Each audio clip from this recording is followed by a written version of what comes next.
이 물건 같은 경우에는 지금 2층부터 9층까지 고시원과 주택을 합쳐서 총 39개 호실입니다. 월세 같은 경우에는 1,104만 원 정도가 세팅이 될 것으로 보여집니다. 취득세 중과까지 없기 때문에 내가 다주택자이신 분들 같은 경우에는 이 건물 여러분들이 유심하게 보시면 좋을 것 같습니다. 안녕하세요, 건물주입니다. 오늘도 어김없이 경매 나온 물건이 있어서 현장에 와 있습니다. 오늘은 어디 와 있냐면요, 경기도 오산에 나와 있습니다. 뒤에 보이시는 이 건물이 현재 경매가 나왔습니다. 평화로 이름이 지어진 건물이 현재 경매가 나왔는데, 일단 제가 보통 다가구 주택을 또 많이 찍잖아요. 보셨을 때 다가구 주택인데 왜 이렇게 층이 높지? 이렇게 생각을 하실 겁니다. 일단 이 물건을 좀 간단하게 좀 설명해 드리면, 일단 물건 종별은 주택이 아닙니다. 근린 시설로 지금 현재 물건 종별이 빠져 있습니다. 이 물건 같은 경우에는 지금 9층만 주택으로 되어 있고, 나머지 2층부터 8층까지는 고시원으로 건축물 대항상으로 되어 있습니다. 그래서 많은 분들이 고시원 하게 되면 그 이미지가 있잖아요. 뭔가 이제 상가에 정말 1평 남짓한 정말 좁은 고시원을 생각을 하실 텐데, 여기는 지금 다 고시원으로 건축물 대항상에 허가가 받아져 있지만 실제로는 원룸과 거의 비슷한 건물이라고 보시면 됩니다. 그래서 이 물건을 제가 왜 촬영을 왔냐, 사실 이 물건은 정확하게는 근린주택입니다. 그런데 9층 14평 정도가 주택이고 나머지는 전부 다 고시원으로 되어 있습니다. 그렇기 때문에 사실 내가 취득세 중과 때문에 주택 투자하기가 조금 어렵다라고 생각하시는 분들 같은 경우에는 이런 근린시설 고시원 건물을 보시면 좋을 것 같습니다. 사실 이 물건은 개인적으로도 제가 알고 있는 물건이에요. 왜 그러냐면 이 평화 건물 있죠? 옆에 똑같은 건물이 있습니다. 이 똑같은 건물의 이름이 소망인데요, 아마 평화 소망으로 해서 이렇게 이름을 지으신 것 같습니다. 겉으로 봐도 같은 연식의 같은 건축주가 지은 건물입니다. 옆에 있는 건물이 21년도쯤에 근린주택 종별로 해서 경매가 나왔었습니다. 그래서 제가 지금 한번 살펴보면요, 그때 당시 옆에 소망 건물이 19억 5,400만 원 정도가 감정가였습니다. 그래서 16억 1,100만 원에 법인에서 낙찰을 받으셨어요. 사실 이 물건 제가 어떻게 알고 있냐면, 저는 항상 모니터링을 합니다. 이 건물이 그때 당시 21년도에 매각이 됐었고, 지금 25년도에 옆에 건물이 지금 현재 경매가 나왔다라고 보시면 됩니다. 그래서 일단은 제가 좀 의심 가는 부분들은 있는데, 그건 제가 최종 마무리 때 좀 설명을 드리는 걸로 하고요. 일단 이 물건 같은 경우에는 지금 2층부터 9층까지 고시원과 주택을 합쳐서 총 39개 호실입니다. 그래서 2층부터 7층까지는 6개 호실 고시원이고요, 8층에 2개 호실 고시원, 9층 조금 넓은 원룸이 주택으로 되어 있다라고 보시면 됩니다. 그래서 취득세를 낼 때는 기본적으로 내가 주택수가 다주택자인 경우에는 2층부터 8층까지는 4.6%입니다. 취득세가. 그리고 9층 부분에 대해서만 취득세가 중과가 되기 때문에 내가 다가구 주택을 하고 싶은데 덩어리 있는 것도 좀 하고 싶고 월세 수익도 많이 받고 싶은데 취득세 중과되는 게 좀 두렵다라고 하시는 분들 같은 경우에는 딱 맞는 물건이라고 보시면 될 것 같습니다. 일단 겉에서부터 한번 보고 내부로 한번 들어가 보도록 하겠습니다. 가보시죠. 일단 지금 이렇게 건물이 있는데, 여기 보시면 이쪽 라인 보이시죠? 이쪽 라인도 전부 다 같은 건물이라고 보시면 됩니다. 전부 다 층수가 7층, 8층 정도가 됩니다. 이쪽 라인 전부 다고요. 여기뿐만이 아니라 저기 뒤쪽도 똑같이 이렇게 고시원 건물로 되어 있습니다. 근데 일단은 제가 봤을 때 주차장이 다 찼어요. 오늘 지금 평일 낮인데도 불구하고 저쪽 뒤쪽에도 주차장이 가득 찼고요, 이쪽도 가득 찼습니다. 그래서 이쪽에 좀 수요가 기본적으로 있지 않을까라는 생각이 좀 듭니다. 이쪽이 이제 가게 주차장입니다. 주차장으로 해서 공터로 지금 있기 때문에 측면 보이시죠? 해 잘 들어옵니다. 환기도 좀 유리한 건물이라고 보시면 될 것 같습니다. 일단 측면을 봤었을 때는 특별한 부분은 없습니다. 근데 확실히 또 높으니까 좀 웅장하네요. 이 물건의 사용 승일은 2012년 9월 19일로 되어 있습니다. 그래서 약 13년 정도 된 건물이라고 보시면 되고요. 어느 정도는 제가 봤을 때 좀 리모델링을 좀 해주시면 충분히 임대를 맞출 때 유리하겠다라는 생각이 듭니다. 제가 왜 그런 생각을 하냐면요, 요즘 이런 건물들이 임장을 많이 갑니다. 어제도 제가 임장을 갔었고, 우연히 이제 임장을 해서 탐문을 하다가 건물주분을 만났어요. 근데 그 건물주분이 이런 건물을 2동을 가지고 계셨습니다. 서울입니다. 그래서 거의 한 7, 80개 정도를 운영을 하고 계셨던 분인데, 관리를 직접 하시는 건물주셨어요. 그래서 그 건물주분이랑 친해져가지고 커피도 얻어먹고 내부도 보고 임장도 하고 여러 가지 좀 이야기를 좀 많이 나눴는데, 아무래도 나이대가 좀 있으세요. 전세도 하나도 없으시고 대출도 별로 없으시더라고요. 근데 월세가 그래도 한 달에 한 4천 정도 들어오시는 것 같은데, 거기서 이제 이자 나가는 게 거의 없는 거죠. 근데 이 건물에 재투자를 안 하세요. 뭔가 리모델링이라든지 이런 부분들을 되게 좀 아까워하시는 그런 경향이 좀 있더라고요. 그래서 이쪽 주변에도 노후된 고시원 건물들이 있는데, 여기 중에서도 내가 투자한다라는 개념으로 리모델링을 좀 해서 임대를 맞추게 되면 충분히 임대도 잘 나가지 않을까 생각이 드는 물건이기도 했습니다. 일단 한번 내부도 한번 보겠습니다. 주차장입니다. 일단 필로티로 되어 있는데 특별하게 문제가 돼 보이는 건 없어 보이지만, 아무래도 연식이 한 13년 정도 됐잖아요. 어느 정도 노후된 느낌은 듭니다. 쓰레기 보이세요? 이게 사실 쓰레기가요, 한번 쌓이잖아요, 계속 쌓일 수밖에 없습니다. 여러분들도 한번 생각을 해보세요. 쓰레기 버리신 분들 분명히 있겠죠? 없으실 거지만 만약에 있다라고 가정을 하면 뭔가 버려야 되는데 깨끗해요. 여러분들이 여기에다가 쓰레기 버릴 수 있습니까? 못 버리거든요. 근데 딱 봤더니 뭔가 쓰레기가 많아. 그럼 은근슬쩍 버리게 되거든요. 그래서 그때 관리해주지 않으면 이렇게 쓰레기가 많아집니다. 이거 보세요. 와, 대박이에요. 그냥 뭐 종량제 이런 거 하나도 없습니다. 그냥 일반 봉투에다가 분리수거도 안 되어 있고 이렇게 관리가 안 되어 있습니다. 그래서 경매 물건을 보다 보면 이렇게 되어 있는 곳들이 많이 있어요. 그래서 오히려 이런 거 보고 어떻게 지저분해, 냄새나, 이거는 나랑 아닌 것 같아 막 이러시는데, 오히려 저희한테는 땡큐예요. 오히려 이런 부분들이 있고, 좀 오히려 막 물이 뚝뚝 떨어져 있고 이런 부분들이 보이면 우리가 이걸 어떻게 해결하면 될까만 생각하면 되거든요. 근데 사실 어렵지 않아요. 그래서 많은 분들은 이런 걸 보고 기겁을 하지만, 우린 이걸 보고 좋네, 앞으로 이제 이렇게 치우면 되겠다, 이렇게 생각을 하시면 될 것 같습니다. 전기 계량기가 웅장합니다. 이거 다가구주택이랑 비교가 안 돼요. 많은 분들이 고시원하게 되면 뭐 인수하고 이런 것들 많잖아요. 인수 뭐하러 합니까? 내 건물에서 내가 이렇게 하면 되잖아요. 일단 2층 같은 경우에는 201호부터 6호까지 있고요. 3층 6호, 4층 6호, 5층 6호, 6층 6호까지 있고요. 7층 6호, 그리고 8층 2개, 9층 하나입니다. 세기도 힘들어요. 세기도 힘들어요. 이게 지금 다 한 건물입니다. 만약에 여러분들이 이 물건을 취득한다라고 하면 주택수가 어떻게 된다고요? 9층에 있는 하나만 주택수가 포함이 되는 거고, 이 9층에 대한 부분만 취득세 중과가 되고, 나머지는 그대로 상가처럼 4.6%입니다. 취득세 중과가 없습니다. 그리고 이런 부분을 또 월세를 또 받기 때문에 굉장히 또 가치가 있는 물건이라고 생각이 됩니다. 여기 빠져 있습니다. 제가 봤을 때는 이거 뭐 전기 작업하려고 잠깐 빼놨다가 안 꽂아 놓은 것 같아요. 특별하게 뭐 누수가 있거나 문제가 될 만한 소지는 보이진 않습니다. 여기가 이제 입구입니다. 여기가 전체적으로 다 더러워요. 다 쓰레기예요. 다 쓰레기. 관리가 지금 전혀 안 되고 있는 것 같고요. 그리고 이제 여기 같은 경우도 지금 열려 있는데, 뭐 특별하게 뭐 누수가 있거나 이런 부분들은 전혀 보이진 않습니다. 일단은 전체적으로 그냥 관리를 안 한 지가 한참 된 건물처럼 보인다. 그리고 문도 그냥 열려 있습니다. 엘리베이터가 지금 없어요. 일단 9층입니다. 9층인데 여러분들 얼마나 좋아요. 운동도 할 수 있고, 여러분들이 아침 딱 출근하려고 딱 내려왔어요. 차키가 없네? 다시 9층으로 올라가서 차키를 들고도 내려올 수 있는 그런 이점이 있는 건물이라고 보시면 됩니다. 거짓말이고요. 올라가시면 엘리베이터가 있습니다. 그리고 여기가 이제 소방 방제실인데, 고시원 같은 경우에는 이 소방이 굉장히 예민합니다. 근데 지금 소방실에서 뭐 삐삐삐 소리가 나거든요. 소방이 조금 문제가 있는 거 아닌가 라는 생각도 좀 듭니다. 일단은 여기 보면 이제 수신기라든지 이런 것들이 다 있는 것 같아요. 일단은 지금 작동을 잘 하고 있는 것 같은데, 여기 이제 보면 비상 통화 장치가 있어요. 이 비상 통화 장치의 소리가 좀 나고 있는 것 같습니다. 다른 부분들은 특별하게 문제는 없는 것 같고요. 이 비상 통화 장치가 지금 소리가 나는데, 이런 부분들은 사실 고시원이다 보니까 소방업체가 다 있습니다. 소방업체에 반드시 전화하셔서 지금 여기에 소방이 혹시 문제가 될 만한 게 있는지, 그리고 소방 완비 증명서가 있고 작동 기능 점검을 언제 했는지, 작동 기능 점검을 했었을 때 어떤 부분들이 문제가 있었는지를 반드시 파악을 하셔야 됩니다. 그럼 한번 엘리베이터 타고 올라가 보도록 하겠습니다. 일단은 전체적으로 건물이 더럽습니다. 이거 보세요. 이게 예상컨대 침 자국일까요? 설마 이 복도에다가 침을 뱉진 않았을 텐데 딱 모양이 침 자국이에요. 여기도 보면 여기도 침 자국. 근데 이 침에 먼지가 다 들어와서 검해진 거예요. 이 먼지부터 해서, 와, 거미줄 보이세요? 와, 거미줄이 이렇게 지금 쌓여 있습니다. 아예 그냥 관리가 전혀 안 된 것 같습니다. 근데 다행히도 엘리베이터 불은 들어옵니다. 9층 한번 올라가 보겠습니다. 전체적으로 건물이 외관부터 내부까지 더러워요. 그래서 여기는 애초에 전부 다, 내부도 그렇고 다 청소를 해야 되고요. 기본적으로 좀 리모델링을 하는 게 낫겠다. 그래서 임대를 빨리 맞추는 게 더 유리한 싸움이겠다라는 생각이 듭니다. 여기는 이제 9층입니다. 9층도 난리 났습니다. 전혀 관리가 안 돼 있어서 굉장히 먼지도 많고요. 오늘 좀 특이하게 이렇게 타이가 많이 보이네요. 물건을 보다 보면 전 전국적으로 다 봐요. 이 타이는 전국적으로 다 있는 것 같아요. 타이 한 8개가 있는데, 지금 여기 타이는 공실인 것 같죠? 딱 봐도. 저 진짜 아무것도 안 했습니다. 계세요? 이게 무슨 일이죠? 전 당연히 공실일 거라고 생각하고 그냥 손잡이를 했는데, 와, 이거 저만 보면 안 될까요? 나만 보고 싶은데? 보여드릴까요? 타이타이 한번 보여드릴까요? 알겠습니다. 타이타이 공개하겠습니다. 요렇게 실례하겠습니다. 지금 아무도 안 계시는 것 같아요. 요런 식으로 구조가 되어 있네요. 요게 지금 도면상으로 봤었을 때는 좀 큰 원룸이었거든요. 원룸인데 지금 여기 지금 칸막이가 쳐져 있습니다. 일단 들어오시면, 여기에 기본적으로 옵션만 두고 가신 것 같아요. 에어컨이랑 이제 모니터, TV가 있는 것 같고요. 생각보다 나쁘지 않습니다. 옷장도 있고, 여기가 이제 침대를 놓을 수 있는 공간이 되겠죠. 그러니까 딱 여기 사이즈를 딱 보게 되면 다른 층 내부도 이런 식으로 인테리어가 되어 있겠구나.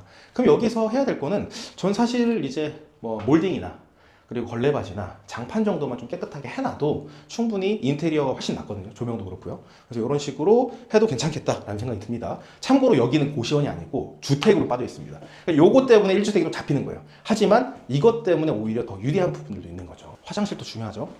왜냐면 여기 화장실이 아마 밑에도 똑같을 거니까요. 불은 다 안 들어옵니다. 그냥 기본입니다. 뭐 나쁘지 않아요. 그냥 기본이에요. 이 정도면 딱 한 13년 정도 된 화장실이라고 보시면 될 것 같습니다.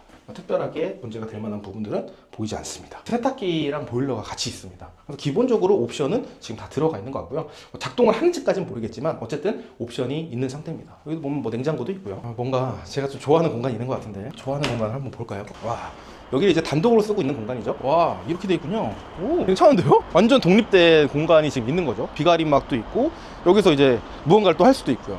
여기엔 좀 건물이 있긴 한데, 이쪽 보게 되면 전체적으로 다 트여 있으니까 훨씬 나은 것 같아요. 차량도 굉장히 많이 다니네요. 이 정도면 그래도 월세는 좀 잘 받을 수 있겠다라는 생각도 들고요. 밑에도 이만큼 다 테라스가 있어요. 양쪽이 다. 그래서 여기도 조금 비용을 더 받을 수 있을 것 같습니다. 지금 이렇게 제가 최초로 공개를 했습니다. 생각보다 내부가 괜찮아요. 밑에 또 테라스가 있는 것까지 또 확인했기 때문에 사실 지금 이 모습만 보고 바로 임대를 줘도 좋지만 부분만 조금 수리해놓고 임대를 주면 제가 봤을 때 이쪽 동네에서 1등이거든요. 그럼 훨씬 더 월세도 잘 받을 수 있고 관리하기도 훨씬 더 수월할 것 같습니다. 그리고 참고로 고시원 같은 경우에는 이 벽지를 실크를 못하게 되어 있습니다. 기본적으로 합지밖에 안 돼요. 왜냐면 나중에 화재가 났을 경우에는 이제 실크에 이제 가스가 나오거든요. 그렇기 때문에 질식이라든지 이런 것들 때문에 전부 다 합지밖에 못 쓰는데 여기도 지금 합지로 지금 마감이 되어 있습니다. 그럼 뭐 밑으로도 내려가 보겠습니다. 이게 기본적으로 엘리베이터 1층도 그렇지만 보통 내리면 바로잖아요. 내려가거나 올라갈 때도 1층도 올라가서 엘리베이터 타는 구조를 뺀 것 같아요. 셋에서 좀 더 빼기 위해서 반층 정도에다 엘리베이터를 놓은 것 같습니다. 이제 여기가 이렇게 되어 있네요. 이게 스프링클러라든지 그런 것 같거든요. 이렇게 지금 잘 되어 있고 8층 같은 경우에는 801호, 802호로 되어 있고 여기는 이제 현재 고시원입니다. 사실 이렇게 보면 원룸 건물인지 고시원 건물인지 알 수가 없어요. 일단 기본적으로 고시원으로 용도가 빠져 있긴 하지만 거의 크기는 원룸 크기라고 보시면 될 것 같습니다. 여기도 보면 안내도가 나와 있죠. 이렇게 고시원 크기가 나쁘지 않아요. 이 정도면 기본 원룸 정도 사이즈가 나오는 것 같습니다. 아까 봤던 곳인 것 같아요. 여기가 이제 이렇게 공용으로 쓸 수 있는 테라스가 있는 것 같고요. 여기가 이제 보일러입니다. 보일러실이 별도로 나와 있습니다. 아, 여기가 공용이 있는데 여기 쪽에서 또 따로 쓸 수 있는 곳이 있나 봐요. 그럼 여기는 조금 더 받겠네요, 월세를. 그래서 여기가 지금 문이 달려 있습니다. 이렇게 지금 안에 문이 달려 있고 특이한 건 여기 계단이 또 있어요. 대피할 때 계단을 양쪽 두 개를 좀 둬야 되는 게 있는 걸로 알고 있거든요. 그래서 여기도 계단이 있는데 이게 뭐 먼지도 그대로 들어가다 보니까 아무도 사용을 안 할 거 아니에요. 그래서 먼지가 이런 게 굉장히 많습니다. 전체적으로 일단 방수가 다 되어 있습니다. 그래서 방수가 되어 있는 건 굉장히 좀 다행이다 라는 생각이 좀 들고요. 일단 밑에 층도 한번 내려가 보겠습니다. 지금까지는 뭐 타일이 깨져 있거나 뭐 누수에 대한 흔적은 지금 보이진 않습니다.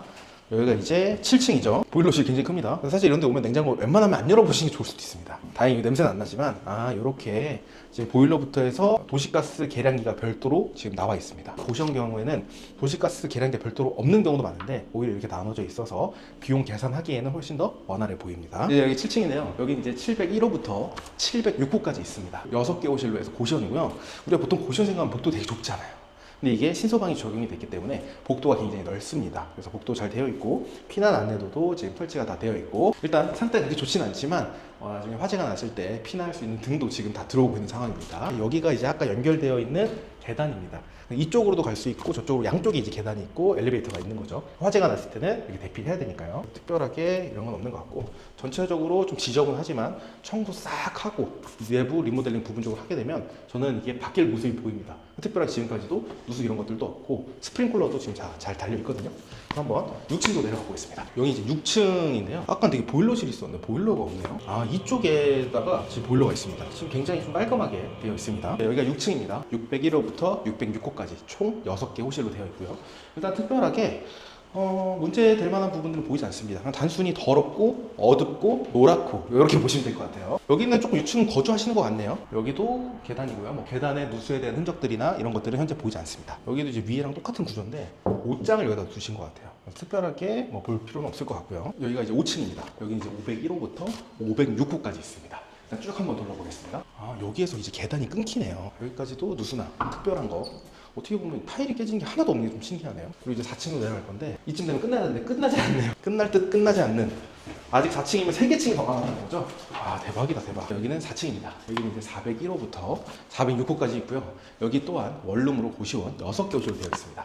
여기도 뭐 특별하게 그런 게 없네요. 여기 이제 계단이 없고 이렇게 있네요. 비상시에 여기서 이제 완강기를 해서 할 수 있게끔 아무도 안 할 것 같거든요. 이런 시설로 되어 있습니다. 특별하게 문제가 없어요. 그럼 결국에는 지금 청소 말고는 리모델 말고는 돈 들어갈 게 지금까지는 보이진 않거든요. 일단 3층도 한번 보도록 하겠습니다. 오늘 끝나는 거 맞나요? 가도 끝이 없네요. 네, 드디어 이제 3층입니다. 3층도 301호부터 306호까지 되어 있고 실제로 호실도 다 동일합니다. 일단 여기도 특이사항이 있는지를 봐야 되니까요. 특별한 게 없습니다. 여기도 이렇게 왕관기 할 수 있는 대피 공간이 있고요. 여기도 뭐 탈 깨진 거나 누수된 흔적들이나 이런 것들 전혀 보이지 않습니다. 굉장히 좀 설레는데요, 살짝? 일단 2층도 한번 내려가 보겠습니다. 여기 보니까 유리창이 깨져 있네요. 요거는 수리를 하셔야 될 것 같습니다. 비용이 많이 비쌀 것 같지는 않은데요. 여기 이제 2층입니다. 여기 이제 201호부터 206호. 여기도 이제 6개 호실로. 여기가 이제 드디어 마지막입니다. 일단 여기도 보면 더럽고요. 타이가 많고요. 특별하게 뭐 누수의 흔적이라든지 이런 것들도 현재 보이지 않습니다. 스프링클러도 다 잘 달려 있고 이쪽에도 공간도 잘 되어 있습니다. 특별하게 문제가 없는 것 같으니까 옥상도 한번 올라가 보도록 하겠습니다. 가보시죠. 옥상도 올라왔는데 옥상도 지금 깔끔합니다. 크게 문제가 없고요. 뒤쪽에 보니까 아파트들이 곧 이제 입주하나 봐요.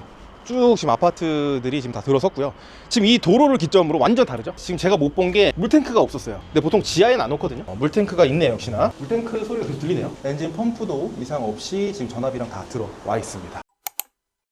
이 물건을 최종적으로 정리해 보도록 하겠습니다. 사건 번호는요 24 타경 7788 사건이고요. 주소는 경기도 오산시 걸동 685-11번지입니다. 물건 종별은 근린시설로 되어 있습니다. 그런데 실제로 건축물 대상상 기준으로 여러분들이 항상 보셔야 되는데 2층부터 8층까지는 고시원으로 되어 있고요.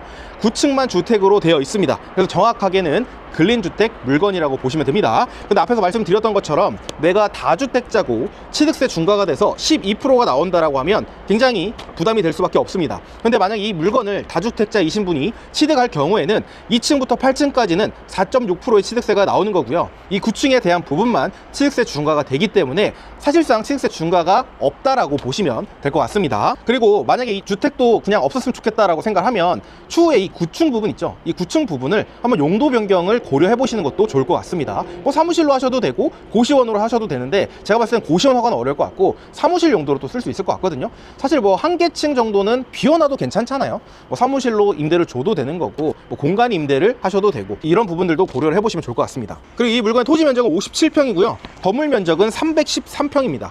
현재 감정가는 19억 4,200만 원인데 한 번 유찰돼서 13억 5,900만 원에 시작하고 있는 물건입니다. 그리고 이 물건은 건축물 대상상으로 사용 승인은 2012년 9월 19일 날 준공이 됐고요. 현재 위반 내역도 등재가 되어 있지 않고 실제로 공부상과 현황상도 일치하는 모습을 저희가 확인할 수 있었습니다. 위치를 좀 간단하게 설명해드리면요.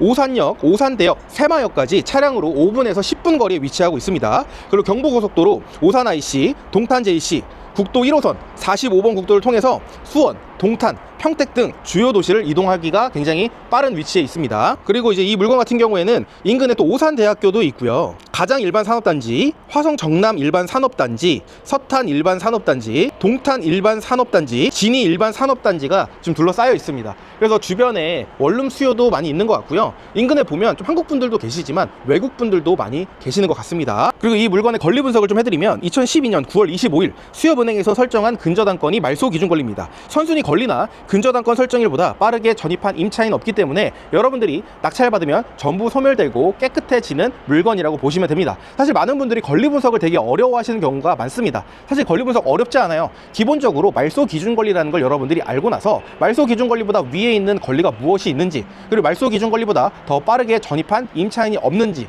이것만 보시면 끝나는 겁니다. 다만 일반 아파트나 빌라 같은 경우에는 한 세대지만 이 물건 같은 경우에는 약 40개 호실 정도 되거든요. 40개 호실 정도를 여러분들이 비교를 하시면 돼요. 그래서 1분 내외로 충분히 권리 분석도 가능하기 때문에 어려워하실 필요는 없습니다. 다만 어려워하시는 거는 명도죠. 물론 명도를 할 때 재계약을 하는 경우들도 있긴 합니다. 하지만 보통 아파트나 빌라는 한 세대잖아요. 근데 이 물건은 거의 40개 호실입니다. 40개 호실을 이제 명도를 또 해야 되고 재계약을 또 해야 되다 보니까 이런 부분들은 되게 어렵게 생각하실 수 있는데 이거는 우리가 원리만 알면 됩니다. 전혀 어렵지 않고요.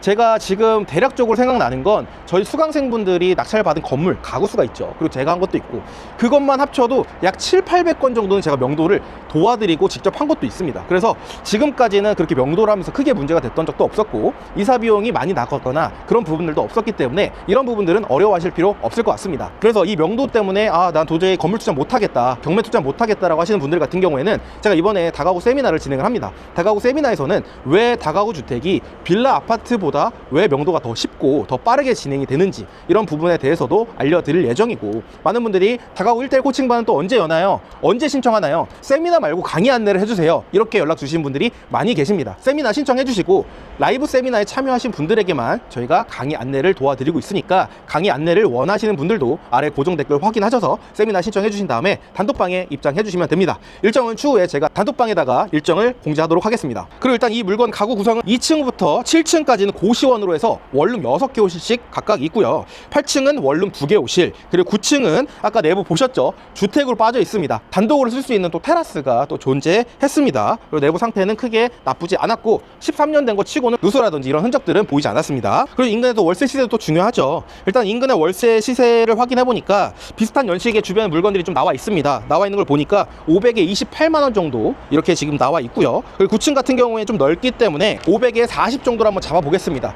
이것보다는 조금 더 받을 수 있을 것 같긴 하지만 그래도 한 40만 원 정도는 충분히 나갈 수 있을 것 같아서 이렇게 한번 수익 계산 한번 해볼 거고요. 참고로 만약에 제가 이 물건을 낙찰을 받는다면 임장을 하셔서 리모델링을 한 물건과 안 한 물건이 월세 시세가 어느 정도 차이가 나고 그 차이가 좀 많이 나는 경우에는 저 같은 경우는 리모델링을 할 것 같습니다. 왜 그러냐면 리모델링을 했었을 때 단순히 좀 들어가는 돈이 있을 거예요. 하지만 임대 관리하기도 훨씬 더 편할 거고요. 월세 들어오시는 고객층이라고 하죠. 임차인이라고 하죠. 임차인층이 다릅니다. 가격이 저렴하고 노후화가 되면 될수록 월세를 밀리는 임차인들도 많이 들어오고 외국분들이라든지 말 안 들으시는 임차인분들이 많이 계세요. 근데 건물도 깔끔하고 월세도 어느 정도 가격대가 형성이 되어 있다면 여러분들이 건물 관리하기도 훨씬 더 수월할 수 있을 겁니다. 그리고 여러분들이 계속 가지고 계실 거 아니잖아요. 월세 수익을 받아서 몇 년 내에 수리 비용을 다 뽑고 그 다음에 나중에도 매도할 때도 그만큼 수익률이 또 반영이 되기 때문에 그것까지 한번 고려해 보시면 좋을 것 같습니다. 근데 일단 리모델링을 하지 않은 상태로 수익률 한번 계산을 해보도록 하겠습니다. 아까 말씀드린 것처럼 총 39개 계산을 해보니까요, 총 보증금은 월세만 세팅했을 때 1억 9,500만 원 정도의 보증금을 받을 수 있을 걸로 보여지고요. 월세 같은 경우에는 1,104만 원 정도가 세팅이 될 것으로 보여집니다. 그리고 이 물건 같은 경우에 대출 요즘 또 많이 물어보시는데요, 사실 지금 11월 28일 정도 물건이라서 매각 기일이 빠르면 12월 말일이나 1월 정도로 넘어갈 것 같습니다. 그렇기 때문에 제가 봤을 때 대출은 크게 문제 없이 최저가 기준으로 했을 때 낙찰가의 90% 정도는 대출을 받을 수 있을 걸로 보여집니다. 반드시 여러분들이 사전에 대출을 상담을 하신 다음에 자금 계획 꼭 세우시길 바라겠습니다. 최저가 기준 낙찰가 대출 90%를 받으면 약 12억 2,400만 원 정도가 됩니다. 취득세 약 6,600만 원 정도가 되고요. 기타 명도 수리 비용은 별도로 포함하지 않겠습니다. 일단 외관적으로 봤을 때 누수라든지 타일이 깨져 있거나 그런 부분들은 별로 없었어요. 뭐 유리가 깨져 있는 부분들이 있었는데 굉장히 미미하고요. 근데 어쨌든 이 물건은 또 리모델링을 또 해야 되는 부분들을 또 고려해야 되기 때문에 별도로 포함하지 않겠습니다. 그래서 초기 투자금은 약 2억 200만 원 정도 취득세에 포함된 금액이고요. 대출 이자는 약 12억 2,400만 원에 4.7%로 계산해보면 월 이자는 473만 원 정도가 나올 것으로 보여지고요. 월세 아까 1,104만 원 정도를 세팅될 거라고 말씀을 드렸습니다. 그러면 이자 473만 원을 제외하면 순월세는 631만 원 정도가 나오는 물건이라고 보시면 됩니다. 우리가 회사 연봉 1억 정도가 630 정도가 되잖아요. 실수령 기준으로. 거의 이 물건 하나를 여러분들이 낙찰을 받고 월세를 줄 경우에 연봉 1억 정도의 수익을 낼 수가 있다. 만약에 내가 연봉에 1억 직장인이다, 내가 근로소득도 하고 그리고 자산에서 벌어주는 소득까지 합치게 되면 연봉 2억이 훨씬 넘는 거죠. 일단 수익률 계산해보면 초기에 들어가는 돈이 약 2억 200만 원 정도가 됩니다. 그래서 보증금을 1억 9,500만 원을 회수할 수 있다면 실제로 들어가는 돈은 700만 원 정도 됩니다. 리모델링을 좀 하고 월세 수익률과 이런 것들 좀 높이게 되면 보증금은 500 정도로 하고요. 그래도 제가 봤을 때는 충분히 괜찮은 수익률이 나올 것 같습니다. 그래서 순월세 631만 원 곱하기 12개월 실투자금 700만 원 하니까요. 수익률은 뭐 말할 것도 없죠. 1,083%가 나오는 물건입니다. 게다가 취득세 중과까지 없기 때문에 내가 다주택자이신 분들 같은 경우에는 이 건물 여러분들이 유심하게 보시면 좋을 것 같습니다. 그리고 제가 앞에서 한번 말씀을 드렸는데 저는 이 물건을 애초에 알고 있었습니다. 옆에 건물이 경매가 나왔었다 그랬잖아요. 그래서 이 건물을 보고 처음에 이 물건을 되게 입찰하고 싶다, 그때 당시에 생각을 되게 많이 했습니다. 근데 여러 가지 뭐 다가구랑 또 다른 점도 있고요. 고시원이다 보니까 좀 알아봐야 되는 것들도 있었고, 그때 당시에는 제가 내공이 또 부족하기도 했고 투자금이 좀 묶여있는 상태여가지고 또 못한 부분들도 있었습니다. 근데 마침 또 이 건물이 나와서 더 관심 있게 이 물건을 본 것도 있어요. 근데 이 물건을 조사를 하던 중에 주변에 호가 매물을 좀 찾아봤습니다. 이 매물이 나와 있는 거예요. 얼마에 나와 있냐? 15억에 나와 있습니다. 이분이 2021년 12월에 약 16억으로 법인으로 낙찰을 받으셨습니다. 근데 지금 1억을 낮춘 상태로 호가로 내놓은 상태죠. 그리고 제가 뭐 주변에 실거래가도 한번 확인을 해봤었고, 이 물건의 감정가가 약 19억 중반 정도 되는데 굉장히 좀 저렴하게 나왔습니다. 그래서 이 부분 때문에 아마 많은 분들이 부동산도 잘 오시지 않을 것 같고, 물건도 더럽고 앞에 쓰레기도 많고 하다 보니 이 물건을 많은 분들이 또 관심을 안 갖지 않을까 라는 생각도 들었습니다. 그런데 한편으로 또 생각해 보니까 이 물건의 매물이 올라온 날짜가 한 달 정도밖에 되지 않았습니다. 더 자세한 거는 이 매물 올려놓은 부동산에 가서 이야기를 좀 나눠봐야겠지만, 제가 이분이라면, 저는 경매를 하는 사람이잖아요. 그리고 여기 옆에 경매가 곧 나올 거라는 것도 소식이 들렸을 거고, 물건 검색만 해도 이 물건이 예정 물건인 게 나와 있을 겁니다. 그러면 저는 이 물건을 좀 낮게 호가로 올릴 것 같습니다. 그리고 이 물건을 조사하는 분이 똑같은 물건이거든요. 연식도 똑같고요, 건축도 똑같습니다, 가구 구성도 똑같아요. 그렇기 때문에 얘가 15억이야? 그럼 얘는 최저가에 들어가고는 한 번 더 떨어져야겠네, 이런 생각을 또 하게끔 만들어서 경쟁을 줄인 다음에 전 이걸 또 법인으로 취득을 할 것 같습니다. 그래서 이 건물 2개를 관리를 하면서 약 80개 정도에서 월세 현금 흐름을 만들어 내지 않을까라는 생각이 들었습니다. 그래서 자세하게는 모르겠지만 저라면 그렇게 했을 것 같아서 아마 이분도 그렇게 매물을 올려놓은 게 아닌가 싶기도 하거든요. 그래서 이 부분은 여러분들이 임장을 할 때 실제로 이 가능한 금액인 건지 주변에 부동산에 가셔서 시세 조사와 월세 시세를 조사를 하셨으면 좋겠습니다. 오늘 영상은 여기서 마치는 걸로 하고요. 다음에도 더 유익한 영상으로 찾아뵙도록 하겠습니다. 지금까지 시청해주셔서 감사합니다.